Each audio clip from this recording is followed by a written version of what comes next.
release, freedom, growth. These aren't just words, they're the keys that unlock the door to a life worth living. Right now, as you watch this, you're carrying something heavy.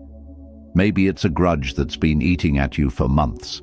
Maybe it's regret over a decision you made last year, or maybe it's the fear of what people will think if you finally pursue what makes your heart sing. We live in a world that tells us to hold on tight, hold on to relationships that drain us, hold on to jobs that crush our spirits, hold on to anger because they don't deserve forgiveness, hold on to perfectionism because anything less feels like failure. But here's what nobody tells you. The tighter you grip, the more life slips through your fingers like sand. Every single day, you make a choice. You can wake up carrying yesterday's burdens, or you can choose to set them down. You can spend your energy fighting battles that are already over, or you can redirect that same energy toward building the future you actually want. The Stoics understood something we've forgotten in our modern world, that suffering isn't caused by what happens to us, but by our resistance to what happens to us. Picture a tree branch heavy with snow. The rigid oak branch fights the weight and snaps, but the flexible willow branch bends low, lets the snow slide off, then springs back up, unbroken. The willow doesn't lose its strength by yielding, it preserves it. That's the art of letting go, staying true to your core while being flexible enough to bend with life's storms instead of breaking against them. Letting go is not weakness, it's wisdom. It's not about indifference, but about inner freedom. It's about releasing your death grip on things you can't control so you can pour all your energy into what you can. The willow teaches us that our peace of mind is too precious to be held hostage by circumstances, people, or past mistakes. Sometimes the most powerful thing you can do is stop pushing and start flowing, not because you're weak, but because you're wise enough to preserve your strength for what truly matters. When you master the art of letting go, something magical happens. The mental space you used to waste on resentment becomes available for creativity. The emotional energy you used to burn on worry becomes fuel for action. The hours you used to spend replaying conversations in your head become time you can invest in building something beautiful. This isn't just philosophy. This is practical psychology. When you're constantly fighting reality, your nervous system stays in fight or flight mode. Your stress hormones stay elevated, your decision-making gets cloudy. But when you learn to accept what is while working toward what could be, your mind clears. Your body relaxes. You start making choices from wisdom instead of wound. So, if you're ready to stop being a prisoner of your past and start being the architect of your future, if you're ready to trade struggle for flow and resistance for resilience, then these 9 transformative principles are for you. Stay with me. These aren't just concepts, they're tools you can use immediately. Hit that like button, drop a comment about what you're ready to let go of, share this with someone who needs to hear it, and subscribe so we can continue this journey together.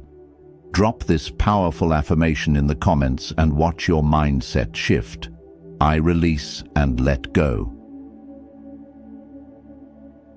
Number 1. Release the illusion of control. The first and most important step to mastering the art of letting go is recognizing a fundamental truth that most people spend their entire lives avoiding. You control far less than you think you do. In fact, you control almost nothing except your own thoughts, actions, and responses. Seneca, the Roman Stoic philosopher and advisor to emperors, observed, "Every new thing excites the mind, but a mind that seeks the truth turns from the new to the eternal. The eternal truth is this: your peace depends not on controlling your circumstances, but on controlling your relationship with your circumstances." Right now, you're probably carrying the weight of a dozen different situations you're trying to control. Maybe you're trying to make someone love you the way you want to be loved. Maybe you're trying to force a career path that keeps hitting walls. Maybe you're trying to control your children's choices, your partner's mood, or your boss's opinion of you. Here's what happens when you try to control the uncontrollable. You create a constant state of internal tension. You're pushing against immovable forces, and that resistance creates suffering. It's like trying to hold back the ocean with your bare hands, exhausting and ultimately futile. The illusion of control is seductive because it makes us feel powerful, but it actually makes us powerless. When you believe you should be able to control outcomes, every unexpected result becomes a personal failure. Every disappointment becomes evidence that you're not good enough, smart enough, or strong enough. But what if you could flip this script completely? What if instead of trying to control outcomes, you focused all that energy on controlling your inputs? What if instead of trying to manage results, you managed your effort, your attitude, and your response? This is where real power lives. You cannot control whether someone hires you, but you can control how well you prepare for the interview. You cannot control whether someone loves you back, but you can control how authentically you express your love. You cannot control whether your business succeeds, but you can control the quality of work you put into it every day. The moment you stop trying to control what's outside your influence, you discover how much influence you actually have over what matters most, your own experience of life. This isn't about becoming passive or accepting mediocrity. This is about channeling your energy where it can actually make a difference. Think about the best athletes in the world. They don't focus on winning, they focus on executing their technique, maintaining their conditioning, and staying mentally prepared. They know that if they control what they can control with excellence, the results take care of themselves. When they lose, they don't waste energy on regret or blame. They analyze what they can learn and apply it to their next performance. This principle applies to every area of your life. In relationships, you cannot control how others treat you, but you can control how you treat others and what behaviors you accept. In your career, you cannot control market conditions or company politics, but you can control your skill development and professional choices. In your health, you cannot control your genetics or accidents, but you can control your daily habits and lifestyle choices. When you truly embrace this principle, something magical happens. You stop being a victim of circumstances and become a creator of your experience. You stop reacting to life and start responding to it.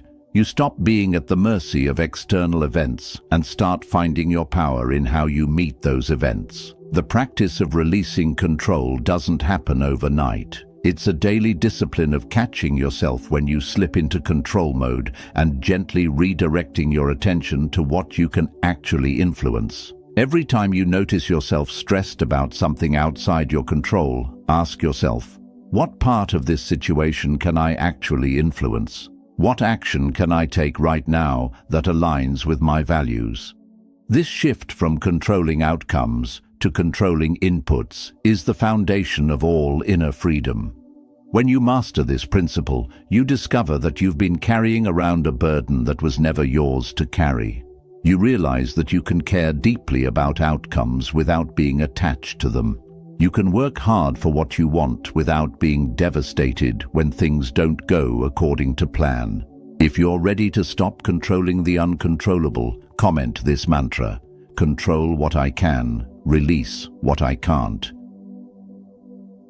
Number 2, embrace impermanence as your teacher. Everything you love will eventually change or disappear. Everything you hate will also pass away. This might sound depressing, but it's actually the most liberating truth you'll ever understand. The Buddhist concept that the Stoics deeply understood is this: impermanence isn't the enemy of happiness. Resistance to impermanence is.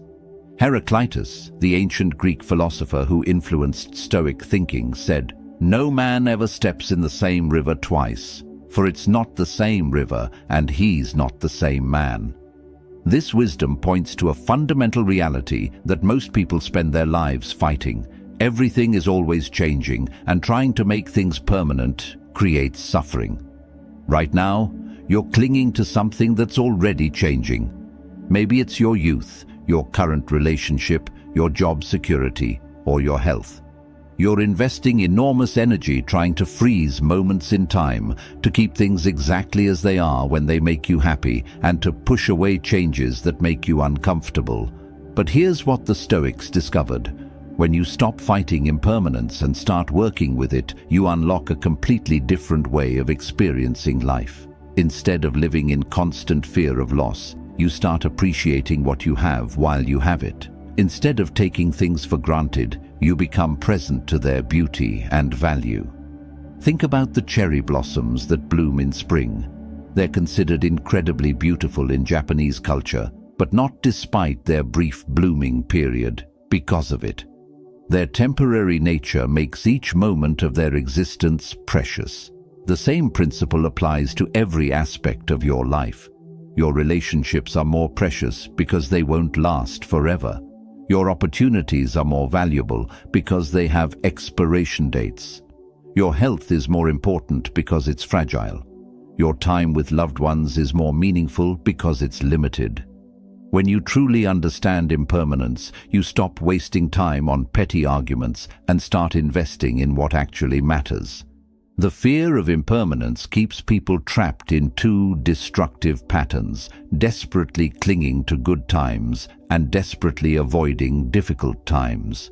Both patterns cause suffering because they're based on the impossible desire to control the flow of life. When you embrace impermanence as your teacher, you learn to hold everything lightly. You love fully while knowing that love will transform. You work hard while knowing that careers evolve. You enjoy success while knowing that it's temporary. You endure hardship while knowing that it too will pass. This doesn't make you detached or careless. It makes you more present, more grateful, and more resilient. You stop postponing happiness until conditions are perfect because you understand that conditions are always changing. You stop avoiding challenges because you know they're temporary teachers, bringing you exactly what you need to grow. The practice of embracing impermanence starts with small daily observations. Notice how your emotions change throughout the day. Notice how your thoughts come and go like clouds in the sky. Notice how your body feels different from moment to moment. Notice how conversations flow and shift. Notice how the light changes as the day progresses. When you start paying attention to the constant flow of change in small things, you build the muscle to handle bigger changes with grace. You realize that change isn't something that happens to you occasionally. It's the very fabric of existence, and you're part of that flow. This understanding transforms how you handle loss and disappointment. Instead of asking, "Why is this happening to me?" you start asking, "What is this change teaching me? How can I flow with this transition instead of fighting it? What new possibilities is this ending creating space for?" The most successful and peaceful people aren't those who avoid change. They're those who dance with it. They've learned to surf the waves of impermanence instead of being knocked down by them. They understand that endings are also beginnings, that loss creates space for new growth, that every sunset makes room for a new sunrise. When someone you love dies, the impermanence of that relationship makes every moment you shared more precious, not less. When a career ends, the temporary nature of that chapter makes room for new adventures. When your body ages, the changing nature of your physical form teaches you to find identity in something deeper and more enduring. Impermanence isn't something to overcome. It's something to embrace as the natural rhythm of existence. When you stop fighting the flow and start flowing with the fight, you discover a kind of peace that doesn't depend on circumstances staying the same. You find a joy that doesn't require permanence and a love that grows stronger through change, not despite it. Number 3, transform your relationship with failure and rejection. Here's a truth that will change everything. Failure and rejection aren't happening to you, they're happening for you. Every no you receive, every setback you experience, every plan that falls apart is actually life's way of redirecting you towards something better or teaching you something essential. Thomas Edison, whose inventions transformed the modern world, once said, I have not failed. I've just found 10,000 ways that won't work. This wasn't positive thinking or denial. This was a fundamental reframe of what failure actually means. Edison understood that failure is feedback, not a verdict on your worth. Most people have a toxic relationship with failure. They see it as evidence that they're not good enough, smart enough, or deserving enough. They take rejection personally, as if someone saying no to their request is saying no to their entire existence. This relationship with failure keeps them playing small, avoiding risks and missing opportunities. But what if you could completely flip this script? What if you could see failure as information, rejection as redirection, and setbacks as setups for comebacks? What if you could understand that the universe isn't punishing you, it's teaching you? The Stoics had a powerful concept called the obstacle is the way. This means that whatever is blocking your path isn't separate from your path. It is your path. The challenge you're facing isn't preventing your growth. It's causing your growth. The failure you're experiencing isn't proof that you should quit. It's proof that you're pushing your limits and expanding your capabilities. Think about your muscles. They only grow when they face resistance they can't easily handle. The struggle creates the strength. The same principle applies to every area of your life. Your character grows through moral challenges. Your skills develop through difficult projects. Your resilience builds through surviving setbacks. When you get rejected for a job, that rejection might be protecting you from a toxic work environment and pointing you toward a better opportunity. When a relationship ends, that ending might be freeing you from a connection that was limiting your growth. When a business venture fails, that failure might be teaching you lessons that will make your next venture successful. The key is learning to separate your actions from your identity. You are not your failures. You are not your rejections. You are not your mistakes. You are the person who learns from those experiences and uses them to become stronger, wiser, and more resilient. This doesn't mean you should seek out failure or be careless with your efforts. It means you should pursue excellence without being paralyzed by the fear of falling short. It means you should take intelligent risks without being devastated when some of them don't pay off. The most successful people in any field aren't those who never fail. They're those who fail faster, learn quicker, and bounce back stronger. They understand that failure is the price of admission to any worthwhile endeavor. They know that rejection is often just a numbers game, and persistence combined with learning beats talent without resilience. When you transform your relationship with failure, you transform your relationship with risk. Instead of avoiding challenges that might lead to disappointment, you start seeking challenges that will lead to growth. Instead of playing it safe and staying stuck, you start playing to win and accepting that losing is part of the game. This shift requires practice and self-compassion. When you do fail or face rejection, resist the urge to beat yourself up or take it as confirmation of your fears. Instead, ask yourself, what can I learn from this? How can this experience make me stronger? What would I do differently next time? What opportunity might this disappointment be creating space for? The practice of reframing failure starts with your internal dialogue. Instead of saying, I failed, say, I learned. Instead of saying, they rejected me, say, that wasn't the right fit. Instead of saying, nothing ever works out for me, say, I'm building resilience and getting closer to what will work. Remember that every person you admire has a collection of failures and rejections behind their success. The difference between those who achieve their dreams and those who don't isn't the absence of failure. It's the response to failure. Winners see failure as education. Losers see it as evidence. Winners use rejection as redirection. Losers use it as confirmation that they should quit. Your current failure is not your final destination. It's a stepping stone to your next level of growth. Your recent rejection is not a reflection of your worth. It's a redirection towards something better aligned with your path. Trust the process. Learn from the feedback and keep moving forward. Number 4. The art of emotional detachment without becoming cold. There's a massive difference between being emotionally detached and being emotionally unavailable. One creates freedom and peace, the other creates isolation and emptiness. The Stoics mastered the art of feeling deeply while not being controlled by their feelings, and this skill can transform every relationship and situation in your life.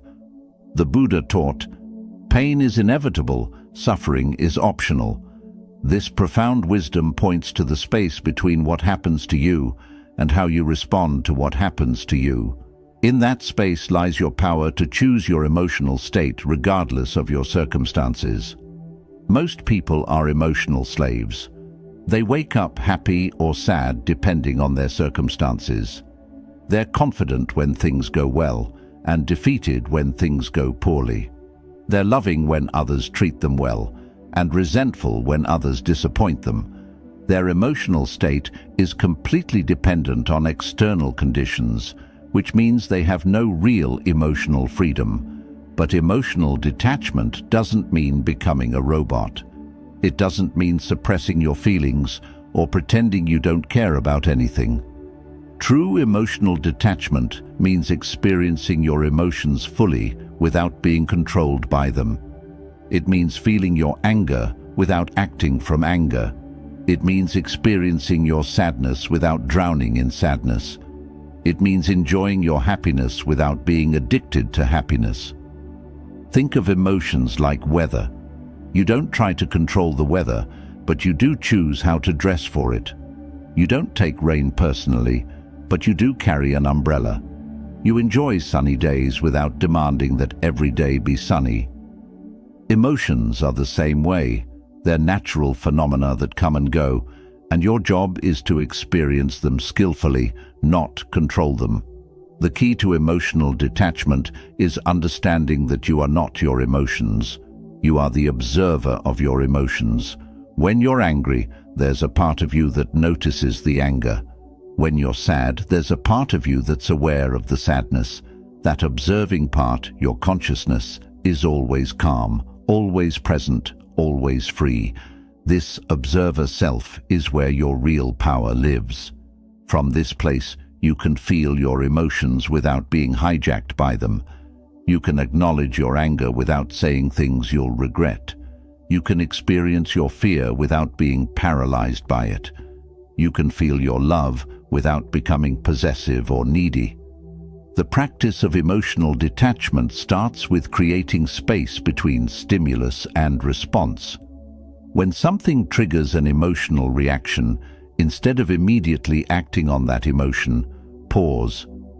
Take a breath. Notice what you're feeling. Ask yourself, what is this emotion trying to tell me? What would be the wisest response from this situation? This doesn't mean you become emotionally cold or unavailable. In fact, emotional detachment makes you more emotionally available because you're not constantly swept away by your own emotional storms. You can be present for others' emotions without being overwhelmed by them. You can offer support without taking on others' problems as your own. In relationships, emotional detachment allows you to love without attachment, which is the highest form of love. You can care deeply about someone's well-being without trying to control their choices. You can feel hurt when someone disappoints you without making them responsible for your emotional state. You can express your needs without demanding that others meet them. This skill is especially crucial in conflict situations. When someone is angry with you, emotional detachment allows you to hear their concerns without becoming defensive. When someone criticizes you, you can consider whether their feedback is useful without taking it as an attack on your worth. When someone treats you poorly, you can maintain your boundaries without being consumed by resentment. The most emotionally mature people aren't those who never feel difficult emotions. They're those who feel all emotions without being controlled by any emotion. They understand that emotions are temporary visitors, not permanent residents. They welcome emotions as sources of information and energy without letting emotions make their decisions for them. This practice requires self-compassion and patience. You'll slip back into emotional reactivity many times as you develop this skill. That's normal and expected. The goal isn't perfection, it's progress. Each time you catch yourself being controlled by an emotion and gently return to the observer position, you're strengthening your emotional freedom. When you master emotional detachment, you discover that you can be passionate without being desperate, caring without being controlling, and loving without being needy.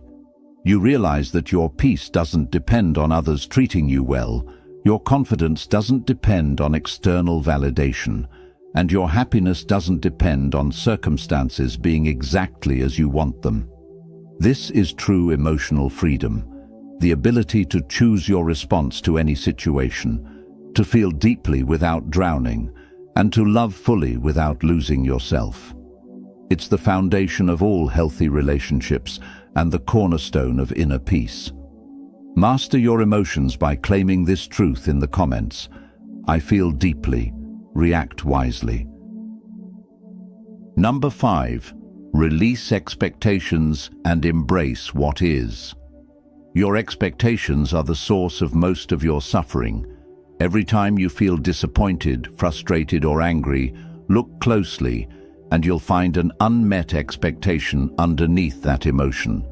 The gap between what you expect and what actually happens creates most of the pain in your life, but it doesn't have to. Lao Tzu, the ancient Chinese philosopher whose wisdom influenced Stoic thought, wrote, "If you correct your mind, the rest of your life will fall into place."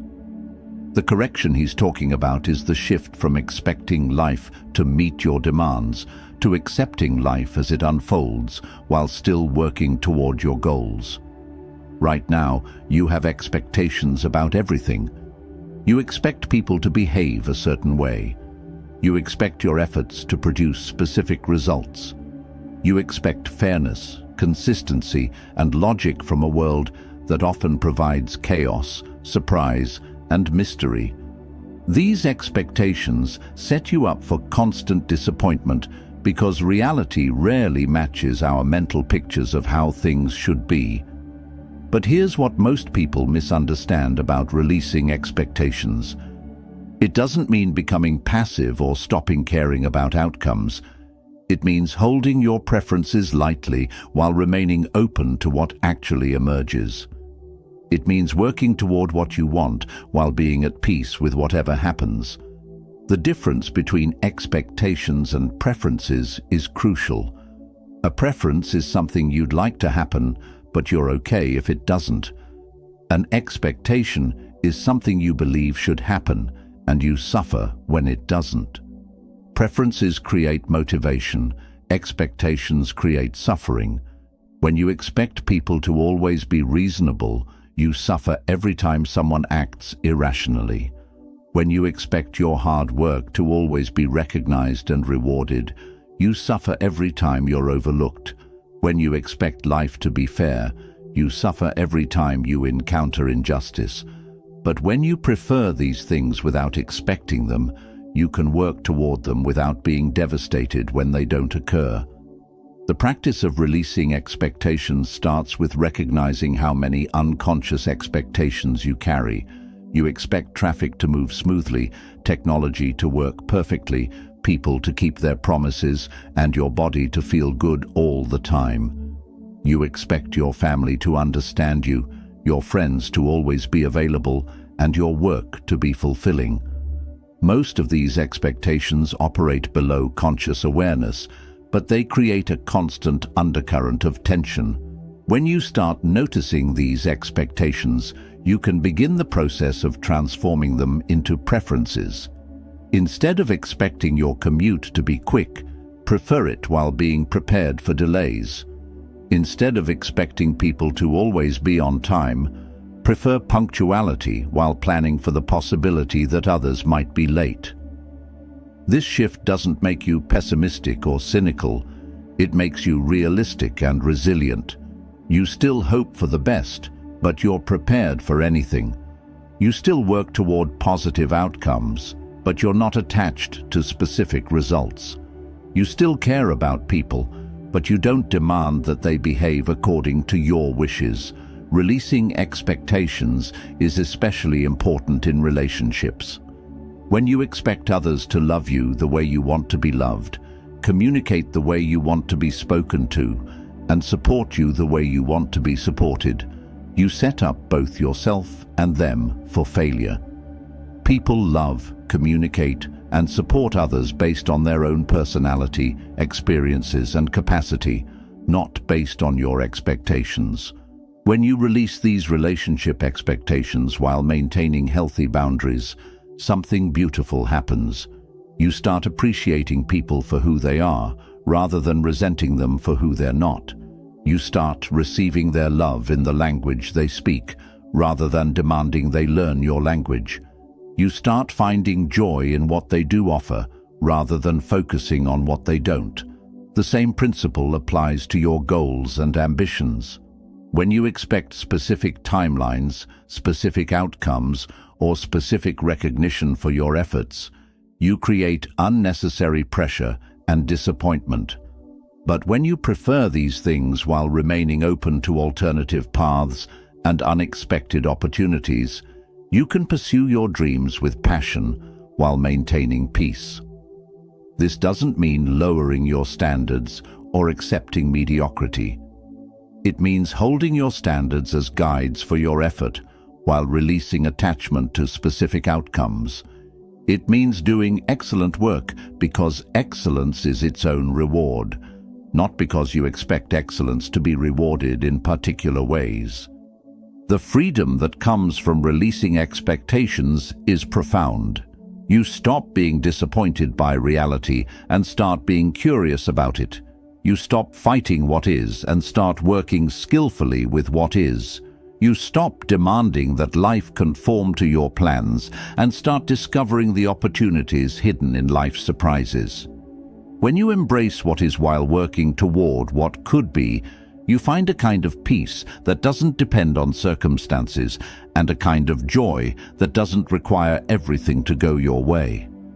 You discover that reality, just as it is, contains everything you need to grow, contribute, and find meaning.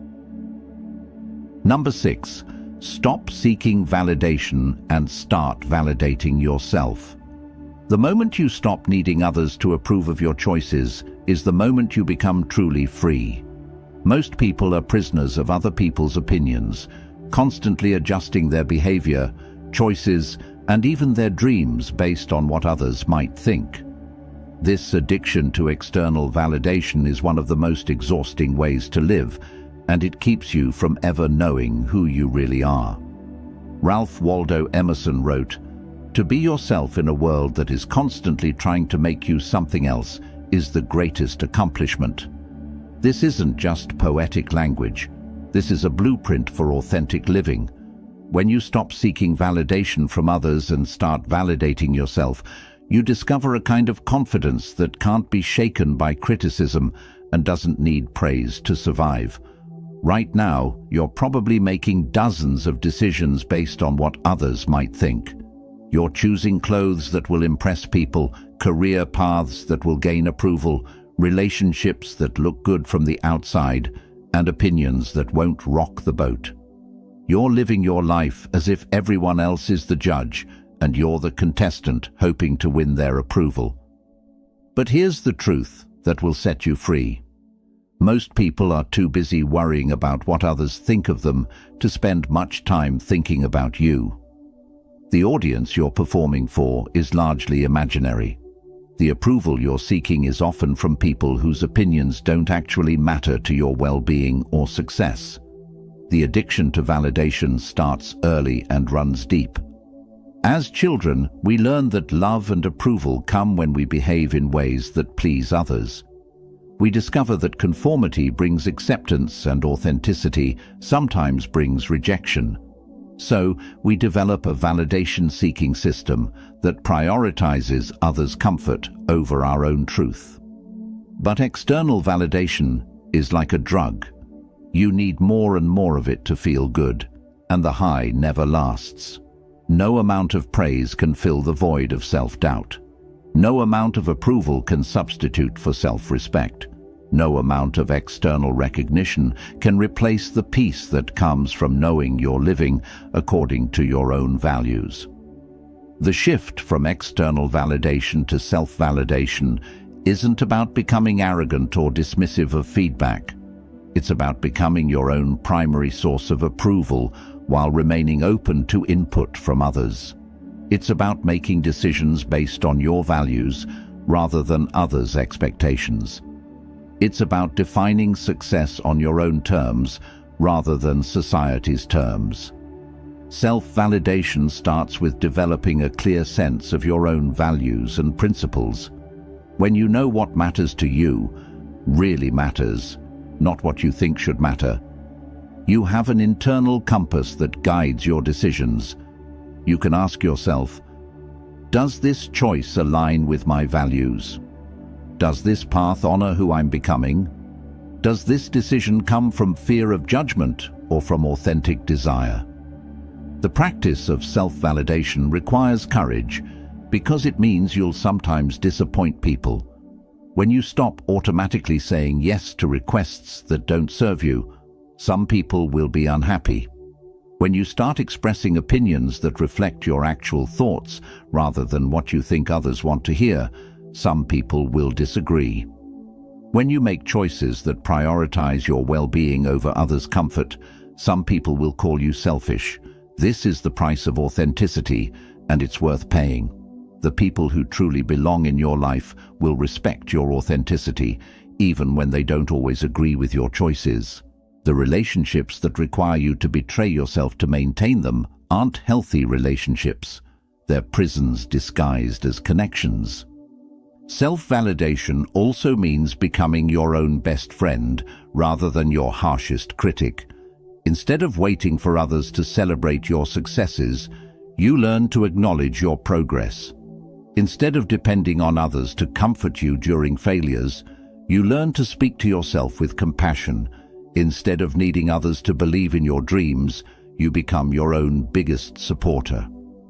When you master self-validation, you discover that you can receive feedback without being devastated by criticism and accept praise without becoming addicted to it. You can make unpopular decisions with confidence and popular decisions without smugness. You can be alone without feeling lonely and be in groups without losing yourself. This freedom allows you to show up authentically in all your relationships. When you're not desperately seeking approval, you can be genuinely interested in others rather than constantly worried about their opinion of you.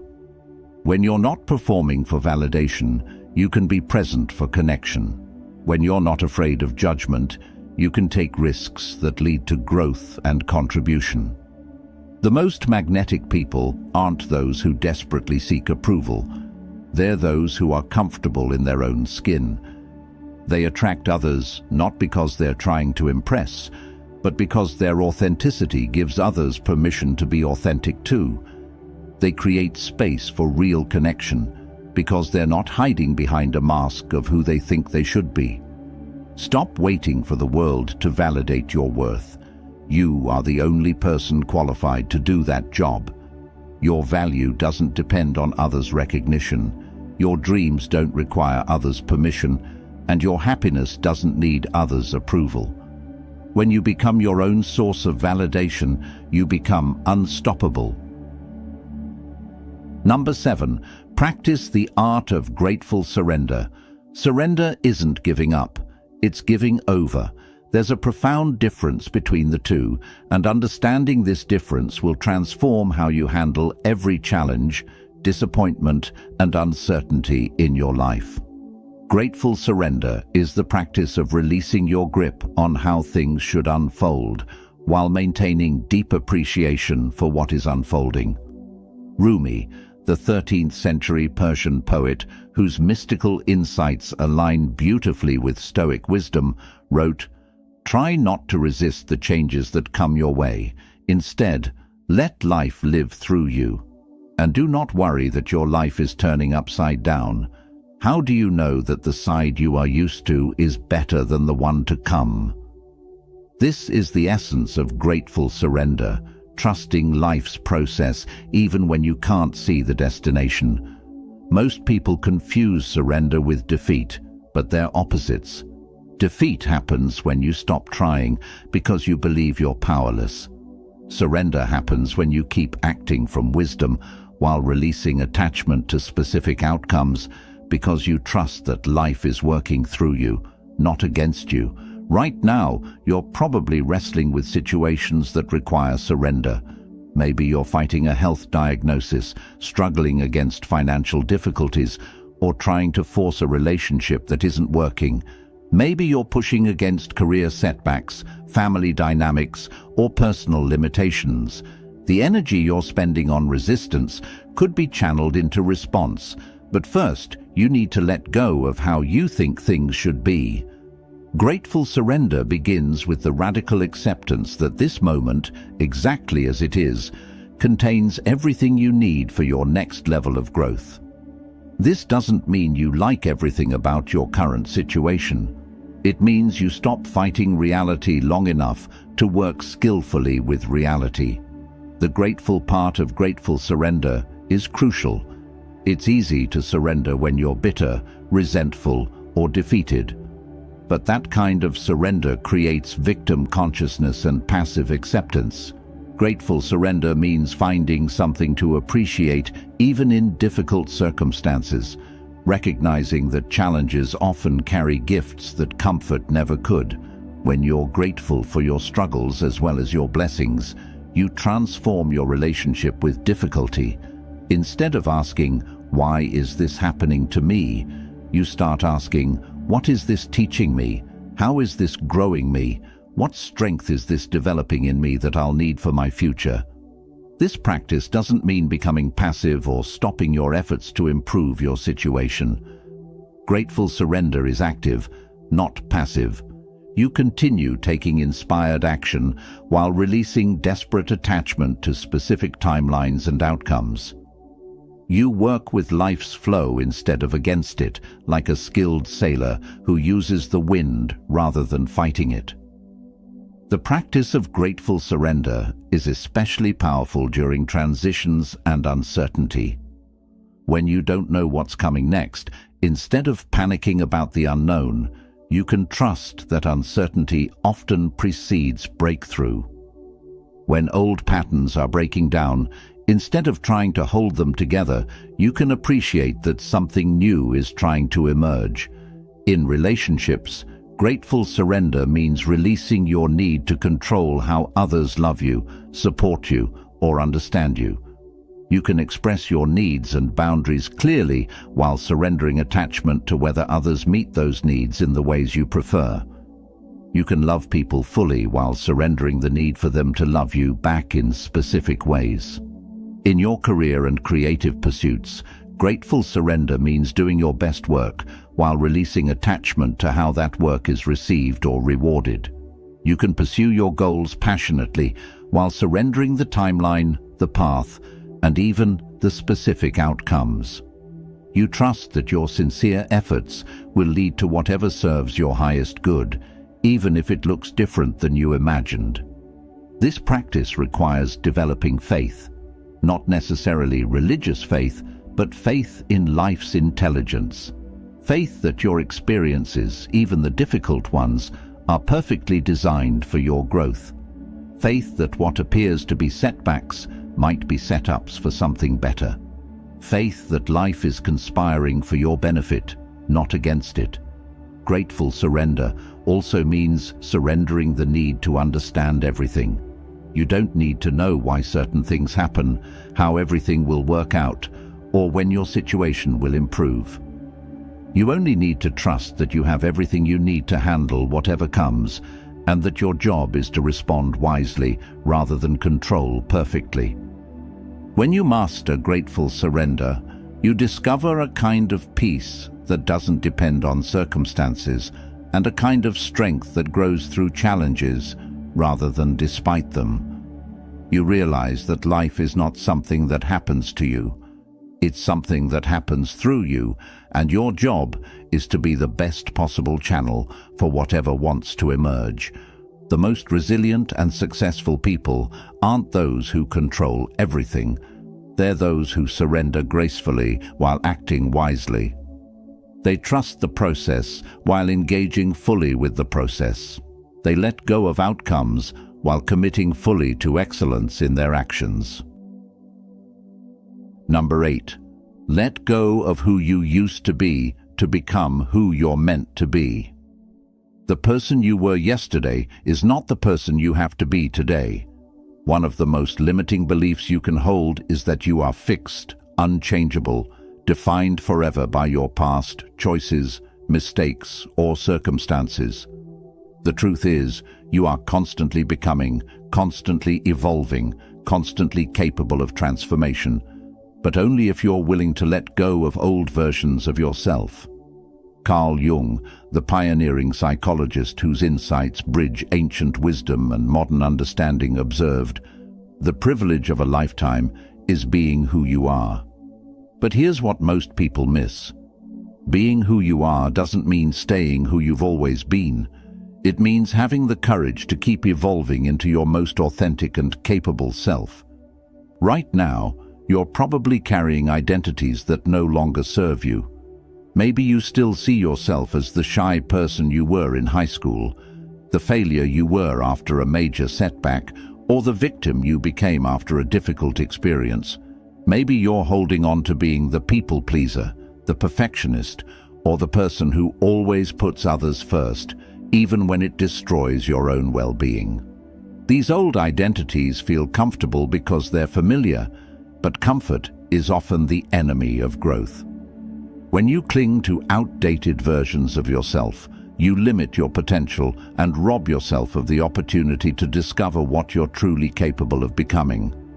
The process of letting go of who you used to be isn't about rejecting your past or pretending your experiences didn't happen. It's about refusing to let your past define your future. It's about taking the wisdom and strength you gained from your experiences while releasing the limitations and stories that keep you stuck. Every challenge you've overcome has built strength you didn't know you had. Every mistake you've made has provided wisdom you wouldn't have gained otherwise.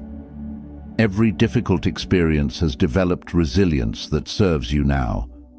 You can keep these gifts while releasing the identity of being someone who is defined by struggle, limitation, or past failures. This transformation requires what psychologists call identity flexibility, the ability to update your self-concept based on new evidence of who you're becoming. When you accomplish something you never thought possible, instead of dismissing it as luck or a fluke, you update your identity to include being someone capable of that achievement. When you handle a situation with grace that would have destroyed you before, you recognize that you've grown into someone stronger and wiser. The most successful transformations happen when you start acting like the person you want to become before you feel like that person. If you want to become confident, you start taking actions that confident people take, even when you feel uncertain. If you want to become disciplined, you start creating structure in your life, even when you feel chaotic. If you want to become loving, you start expressing love, even when you feel guarded. This isn't fake it till you make it thinking. This is understanding that identity follows action more than action follows identity. You don't become a runner because you identify as athletic. You identify as athletic because you consistently run. You don't become successful because you feel worthy. You feel worthy because you consistently take actions that create success. Letting go of old identities also means releasing the need to be consistent with who you've always been. You don't have to keep the same opinions, the same preferences, the same fears, or the same limitations just because you've always had them. Growth requires inconsistency with your past self.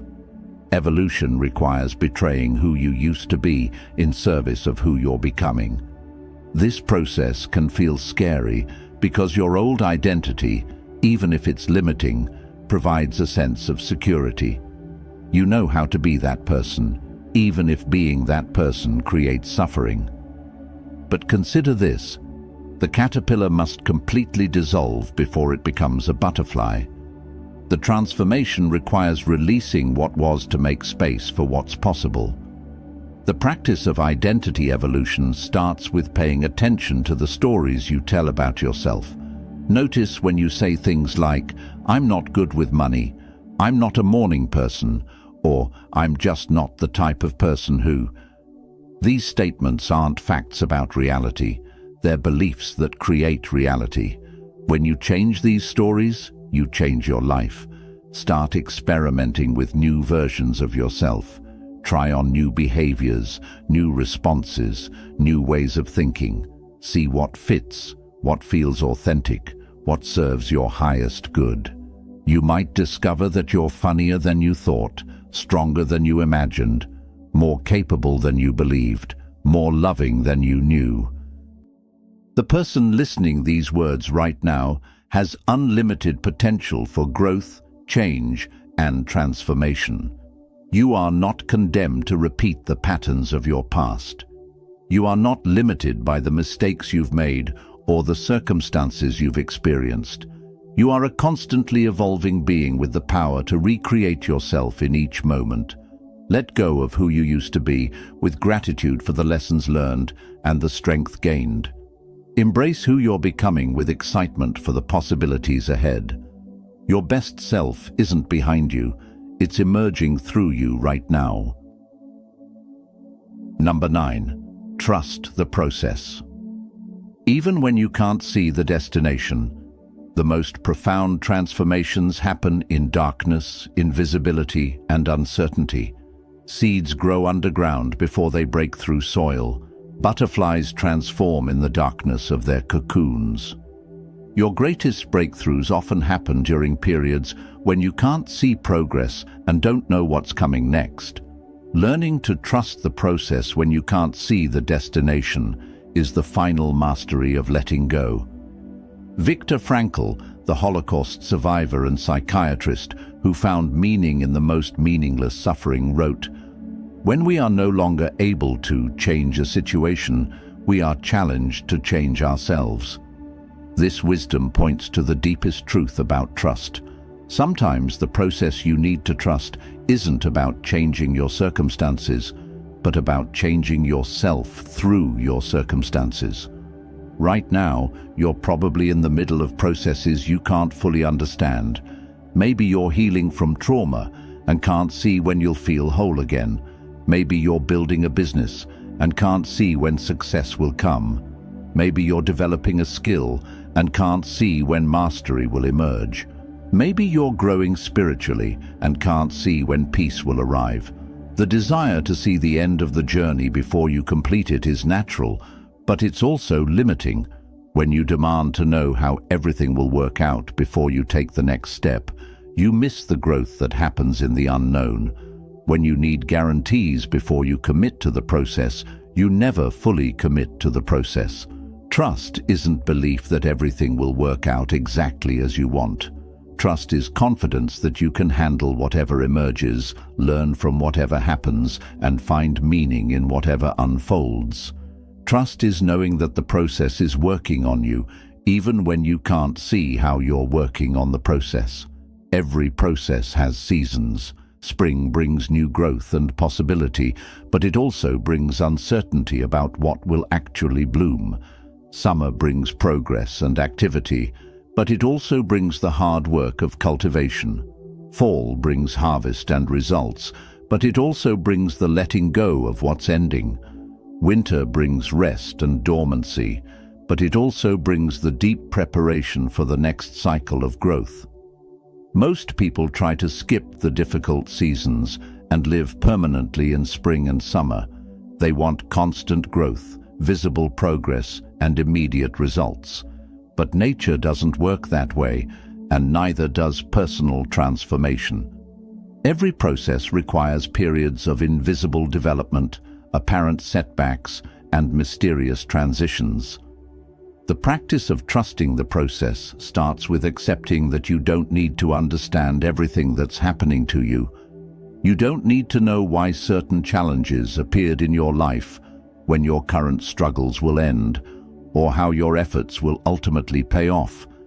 You only need to show up consistently with integrity and openness to whatever wants to emerge.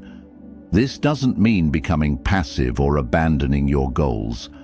Trusting the process means taking inspired action while releasing attachment to timelines and specific outcomes. It means doing your part with excellence while allowing life to do its part with wisdom you might not yet understand.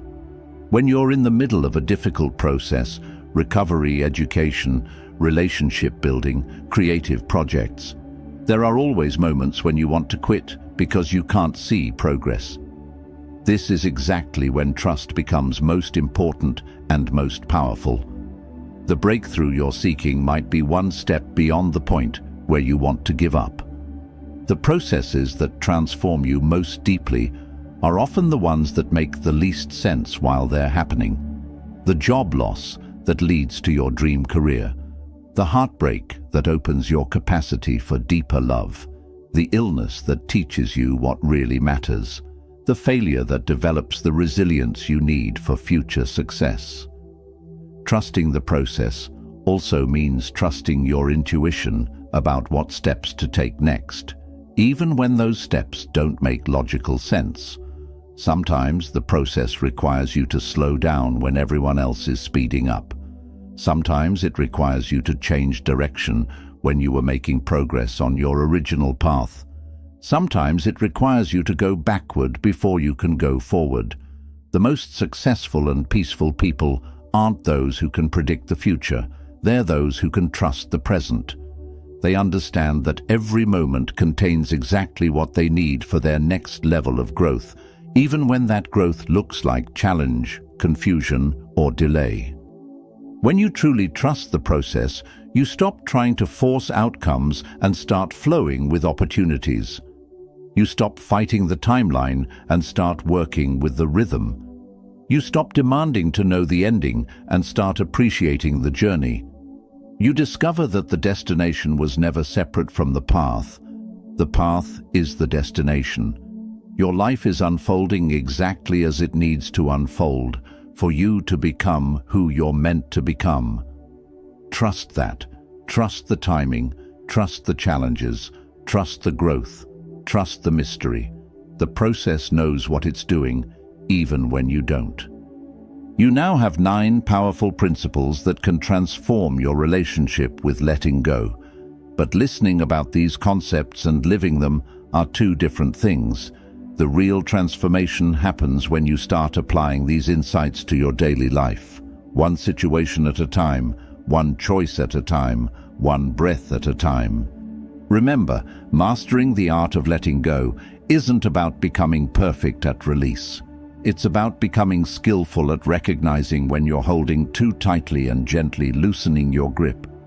It's about catching yourself when you slip back into old patterns of control and resistance, and compassionately returning to flow and acceptance. The Stoic path isn't easy, but it's simple. Focus on what you can control, accept what you cannot control, and find wisdom to know the difference. Release the illusion of permanence while fully embracing the present moment. Transform your relationship with failure, expectations, and other people's opinions. Practice emotional detachment without becoming emotionally unavailable. Trust the process even when you cannot see the destination. Each principle we've explored builds on the others, creating a comprehensive approach to inner freedom. You don't need to master all 9 at once.